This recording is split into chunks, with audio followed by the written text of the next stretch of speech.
मुल्ले काटे जाएंगे, राम नाम चिल्लाएंगे, ये सही है गलत है? गलत है। अरे तो बस ये नारा क्यों लगाया? किसने काट दिया? किसने काट दिया? किसने काट दिया? तो किसने काट दिया? अरे किसी एक हिंदू ने जय श्री राम बोल के किसी मुसलमान का गला काटा, बताओ ना। मेरी आस्था भले ही राम जी में नहीं हो, ठीक है, लेकिन उसके बावजूद उनकी रिस्पेक्ट करना ये मेरी रिस्पॉन्सिबिलिटी बनती है। अगर मुझे पता है कि मेरे साथ वाले को बुरा लगेगा, मैं क्यों किसी की धर्म की बुराई करूं? क्यों भले मैं नहीं मानता। मेरे भोलेनाथ के ऊपर में बंगाल की एक टीएमसी की नेता ने मेरे शिवलिंग का मजाक उड़ाया। तस्लीम रहमानी ने टीवी में बैठकर, सुनिए, तस्लीम रहमानी ने टीवी में बैठकर इतना जहर उगला कि हमारी एक बहन को इतना उकसा दिया कि उसने एक वो बात बोली, समझना इस बात को, उसने वो बात बोली जो तमाम अपनी तकरीरों में जाकिर नाइक बोल चुका है। नाम लेने जाए तो ऐसा नहीं है कि खाली एक ही कम्युनिटी में नाम है। नासिर जुनैद है, फिर उमर है, और क्या नाम है, खालिद सैफी है, मतलब काफी नाम है जिनको किसी तरीके से कहीं ना कहीं बिल्कुल हुआ। क्यों नासिर जुनैद को नहीं मारा गया? तबरेज़ अंसारी को नहीं मारा गया? और जो ये कहते हैं ला इलाहा इल्लल्लाह, गुस्ताख नबी की एक ही सजा, सरतन से जुदा। क्या किसी हिंदू ने एक भी बार ये नारा दिया कि अपमाने राम की एक ही सजा, सर धड़ से जुदा? बोला क्या? महाराष्ट्र में अभी रैली निकली, रामनवमी के हाल फिलहाल में जो रैली निकली थी, उसमें आपको मैं अभी चाहूँ तो अभी सुना सकता हूँ कि कितनी गंदी गंदी गालियां बजाई जा रही थी, और उसमें मुल्ले वर्ड के साथ में गालियां दी गई है। ठीक है, वायलेंस हुआ है, मस्जिद कई बार खुली है, अभी भी कश्मीर में मस्जिद खुली, हर बार मस्जिद खुली, एक सेकंड, हर बार मस्जिद खुली और एक ही बात बोली गई उनके द्वारा, ला इलाहा इल्लल्लाह, छोड़कर चले जाओ, धर्म बदल लो, नहीं तो मार दिए जाओगे, काट दिए जाओगे। कश्मीर के अंदर खुली थी मस्जिद। जय श्री राम। दोस्तों आज का डिबेट होने वाला है एक मुस्लिम लड़का से जो भिड़ गया सनातनी भाइयों से, और उसमें इसका क्या धुलाई हुआ है आप लोग के वीडियो में देखो। ये वीडियो में यही देखने को मिलेगा और कैसा उसका पूरा गर्मी शांत हो गया है। आप लोग वीडियो देखो और अपना राय कमेंट में रखो। चलो दोस्तों अभी आप लोग वीडियो पूरा देखो। अगर आपके फादर को कोई डायरेक्टली बोलता है, आपको बुरा लगेगा? या आप जिसको आप प्रे कर रहे हैं या जिसको आप एज एन आइडल देख रहे हैं, अगर उसको कोई गाली दे, आपको बुरा लगेगा? बहुत से लोग हैं जिन्होंने आर्ग्यूमेंट की है, उनकी बातें बुरी नहीं लगती, लेकिन अगर कोई गाली दे रहा है, बोलने का तरीका होना चाहिए, एक रिस्पेक्ट होना चाहिए। आप जो चीज़ अपने माँ बाप के सामने बोलने में आपको शर्म आएगी, अगर आप वो ऑन कैमरा बोल रहे हैं, जो चीज़ आप अपने माँ बाप के सामने नहीं बोल सकते, उन्होंने गाली दी ना, आप प्रॉफिट, आपने वीडियो नहीं देखी? वीडियो देखी तो मैं रिपीट ही नहीं करना चाहूँगा, किसी के लिए भी आप वो वीडियो रिप्ले कर दीजिएगा, सबको मालूम है कि वो गाली ही है। माँ की, बहन की, ये दो गाली उन्होंने दी है, बिल्कुल साफ दो टुक शब्दों में। नहीं, अभी मैं अकेली बात करने के लिए ठीक हूँ, क्योंकि ऑलरेडी बहुत लंबी डिबेट हो गई मेरी। तो गाली किसी को भी अगर आप दे रहे हैं तो बिल्कुल गलत है। बात करने का तरीका होता है, अगर आप वही बात अपने तरीके से साफ ढंग से बोलते हैं तो किसी को उतना बुरा नहीं लगता। लेकिन अब कोर्ट को जो करना है, कोर्ट के ऊपर है, कोर्ट उनके ऊपर डिफेमेशन का केस लगाए, कोर्ट उनको रिहा कर दें, वो कोर्ट के ऊपर है, कोर्ट का फैसला। केस पहला महाराष्ट्र से सबसे पहले असदुद्दीन ओवैसी ने गुहार लगाई कि महाराष्ट्र पुलिस इस पे केस करे। मैं जानना चाहूंगा, असदुद्दीन ओवैसी ने कई बार सिबलिम को फब्बारा बोला, क्या उन पे केस होना चाहिए, नहीं होना चाहिए? असदुद्दीन ओवैसी ने अगर डिमांड किया कि केस हो जाए तो वो ओवैसी का मामला है, उसमें मैं आप लोग बोलो तो ठीक है, असदुद्दीन ओवैसी सिबलिंग को फब्बारा बोल दे वो ठीक है, बारिश अच्छा उनका क्या बोला था उन्होंने? सिबलिंग को फब्बारा बोल दे वो ठीक है? कब बोला उन्होंने? मुझे आइडिया नहीं। अगर बोला है तो बिल्कुल गलत है, अगर उन्होंने बोला है तो बिल्कुल ही गलत है, ये नहीं बोलना चाहिए। बारिश पठान ने, मैं इसी देखिए, बारिश पठान उनके पार्टी के मेरी आस्था भले ही राम जी में नहीं हो, ठीक है, लेकिन उसके बावजूद उनकी रिस्पेक्ट करना ये मेरी रिस्पॉन्सिबिलिटी बनती है। अगर मुझे पता है कि मेरे साथ वाले को बुरा लगेगा, मैं क्यों किसी की धर्म की बुराई करूं? क्यों भले मैं नहीं मानता, मेरा बिलीफ नहीं है उस चीज़ पे, लेकिन मैं बुराई क्यों करूं?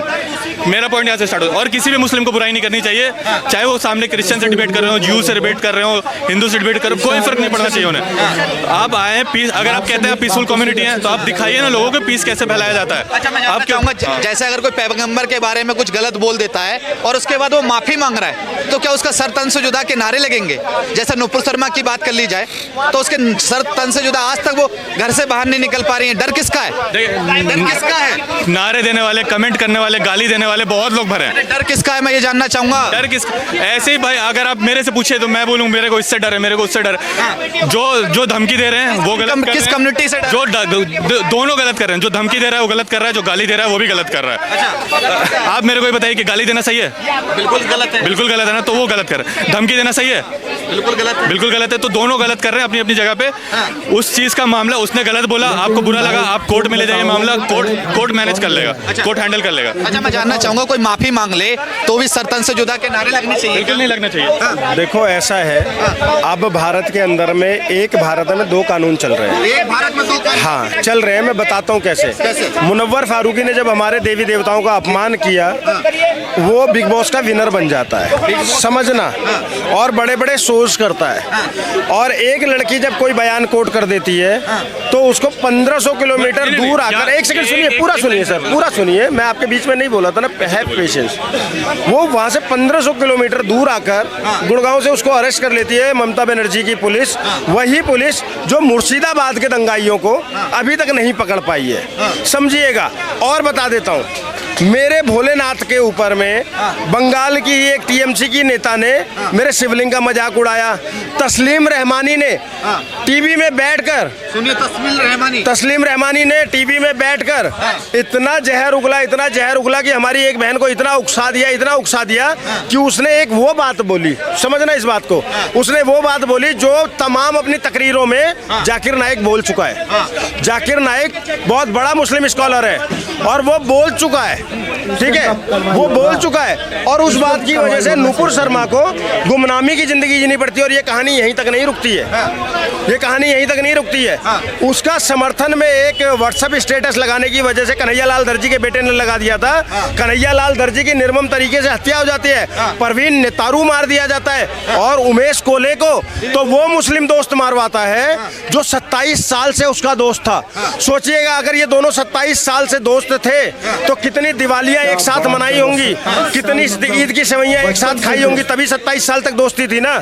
लेकिन जरा सी उस पर वही उमेश कोले को उसी का दोस्त मरवा देता है 27 साल बाद, तो मैं कैसे भरोसा करूं? नरेश भाई, एक मिनट रुक जाइए। इन्होंने तस्वीर और उमेश कन्हैया रहमानी, कन्हैया कुमार, ऐसे कई नाम लिए जिनके सर तन से जुदा करे गए, जिन्होंने हेट स्पीच दी, तब उनके सर तन से जुदा के नारे क्यों नहीं लगे? अब एक लड़की अगर सोशल मीडिया पे नाम लेने जाए तो ऐसा नहीं है कि खाली एक ही कम्युनिटी में नाम है। नासिर जुनैद है, फिर उमर है, और क्या नाम है, खालिद सैफी है, मतलब काफी नाम है जिनको किसी तरीके से कहीं ना कहीं बिल्कुल हुआ। क्यों नासिर जुनैद को नहीं मारा गया? तबरेज अंसारी को नहीं मारा गया? नासिर जुनैद मानेसर ने कहा जाता, उस पर आरोप लगता है गाय का मांस लेकर जाओगे। कभी उनके पास गाय का मांस नहीं पकड़ाया था, कभी नहीं मांस पकड़ाया था उनके पास। हालांकि मैं हमेशा इस बात का विरोध करता हूं, किसी की भी जान लेने का अधिकार किसी को भी नहीं है, बहुत क्लियर स्टेटमेंट है, किसी की भी जान लेने का अधिकार किसी को भी नहीं है। लेकिन अगर सिर्फ आपको अपने धर्म के नासिर हुसैन, नासिर जुनैद और ये सब लोग याद होंगे, मैं इनसे ये पूछना चाह रहा हूँ, अरे अंकित छोड़ो यार, ध्रुव त्यागी पता है क्या आपको क्या केस है? ध्रुव त्यागी को क्यों मारा गया था पता है आपको? इसी दिल्ली का है। आपको मानेसर का कांड पता है? बसई दारापुर के ध्रुव त्यागी का कांड पता है क्या? आप अभी डॉक्टर नारंग का बताइए, डॉक्टर नारंग का नाम बताइए। अगर हम एक एक नाम लेने जाएं, और अंकित शर्मा, कन्हैया लाल तो बता दिया मैंने, अंकित शर्मा, दिलबर नेगी, बताइए इनका कसूर क्या था? इनको क्यों? चंदन गुप्ता तिरंगा यात्रा निकाल रहा था। अच्छा, जयपुर ट्रेन में पुलिस वाले ने 4 मुसलमानों को मारा था दाढ़ी देख के, क्यों मारा गया? वो भी 4 लोग थे ना, उनकी क्यों मारा गया था? उस पर भी तो जवाब दो ना। वो आज अरेस्ट है ना, कितने मुसलमान, अच्छा एक सेकंड, कितने हिंदू उसके समर्थन में खड़े हुए? मेरा पॉइंट है कि कब तक हम इस लड़ाई में रहेंगे? उसमें कितने हिंदू उसके समर्थन में खड़े आए? लेकिन मैं तमाम मुसलमान बता सकता हूँ जो इनके समर्थन में खड़े रहे और जो ये कहते हैं ला इलाहा इल्लल्लाह, गुस्ताखे नबी की एक ही सजा, सरतन से जुदा। क्या किसी हिंदू ने एक भी बार ये नारा दिया कि अपमाने राम की एक ही सजा, सर धड़ से जुदा? बोला क्या? बोला क्या?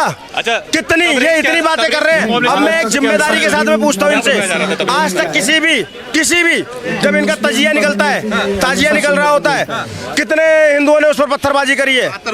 लेकिन तमाम मेरे राम मंदिर की शोभा यात्रा पर, मेरे राम जी की शोभा यात्रा पर, हनुमान जी की शोभा यात्रा पर, माता रानी के मूर्ति विसर्जन पर, तमाम जगह पर मुसलमानों द्वारा पत्थरबाजी होती है। अच्छा मुसलमान क्यों नहीं निकलता उनको समझाने के लिए?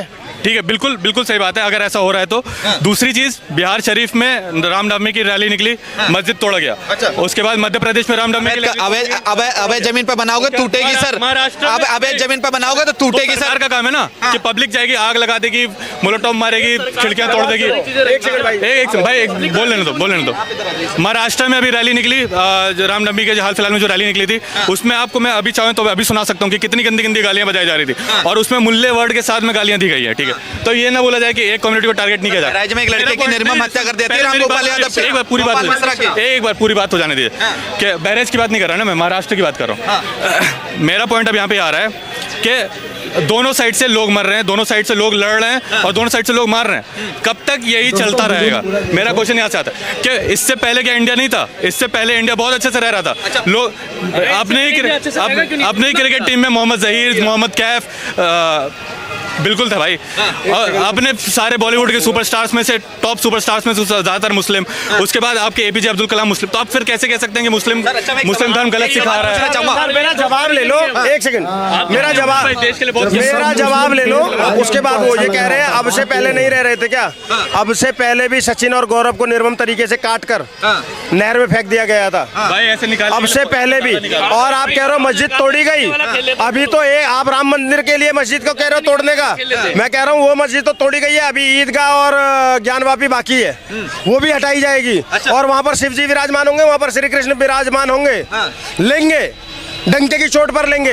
और सुनो, और आप कहते हो कि एकता एकता एकता, तो हिंदुओं को समझाने की जरूरत नहीं है। एक सेकंड यार, रुको ना, ये कह रहे हैं ना एकता, मैं अभी यहीं पर हिंदू मुस्लिम एकता की अनाउंसमेंट कर दूंगा एक शर्त पर। तमाम ऐसे मंदिरों में हमारे हिंदुओं ने नमाज पढ़ने के लिए जगह दी है मंदिरों में, एक बार किसी भी मस्जिद में मुझे हनुमान चालीसा का पाठ करने के लिए इजाजत दिलवा दें। आज से भाईचारा। गांधी जी ने एक पाठ पढ़ाया था, ईश्वर अल्लाह तेरो नाम, सुन लीजिए। गांधी जी ने एक पाठ पढ़ाया था, ईश्वर अल्लाह तेरो नाम, सबको शक्ति बुद्धि दे भगवान। ये कह रहे हैं कि मस्जिद से नारा लगवा दीजिए, भाईचारा मान लेंगे। मस्जिद बहुत बार खुली है, जब भी वायलेंस हुआ है मस्जिद कई बार खुली है।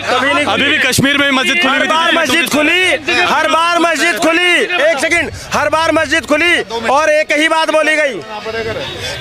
बोली गई उनके द्वारा, ला इलाहा इल्लल्लाह, छोड़कर चले जाओ, धर्म बदल लो, नहीं तो मार दिए जाओगे, काट दिए जाओगे। कश्मीर के अंदर खुली थी मस्जिद। नारा भी तो रलीफ अली शलीम का नारा भी तो कश्मीर से ही निकला था। नहीं, तो वो तो सबसे, तो ये नारा सही, एक देश के गद्दारों के साथ क्या करोगे? ठीक है, नारा चेंज। ठीक है, एक और नारा बताता हूँ, मुल्ले काटे जाएंगे, राम नाम चिल्लाएंगे। ये सही है गलत है? गलत है। अरे तो बस ये नारा क्यों लगाया? किसने काट दिया? किसने काट दिया? तो किसने काट दिया? अरे किसी एक हिंदू ने जय श्री राम बोल के किसी मुसलमान का गला काटा, बताओ ना। अंसारी, अरे रहने दो भाई, छोड़ो। मेरा पॉइंट ये है कि दोनों साइड में ऐसा गुट है। 12 वर्ष की बच्ची का 72 वर्षीय एक बुजुर्ग मुसलमान ने रेप किया नैनीताल में। सुनो, क्या मानसिकता है तुम्हारी? फिलिस्तीन के सपोर्टर है सर। आज जब हमारा वार हुआ, ये क्या बोलते हैं, इजराइल ने बोला कि हम इंडिया को खुला सपोर्ट करते हैं, मगर ये लोग आज भी बोलेंगे कि हम फिलिस्तीन को सपोर्ट करते हैं। इजराइल से इनको लेना देना नहीं है। हमारे देश के लिए कोई खड़ा है तो ये उसके लिए नहीं बोलेंगे। आज क्या नहीं, मेरी बात सुनो, एक और बड़ा उदाहरण सुनो। ऑपरेशन सिंदूर पता है ना? उसमें क्या हुआ था, जब वहाँ मरे थे तो उसमें चांद और वाले झंडे नीचे लगाए जा रहे थे।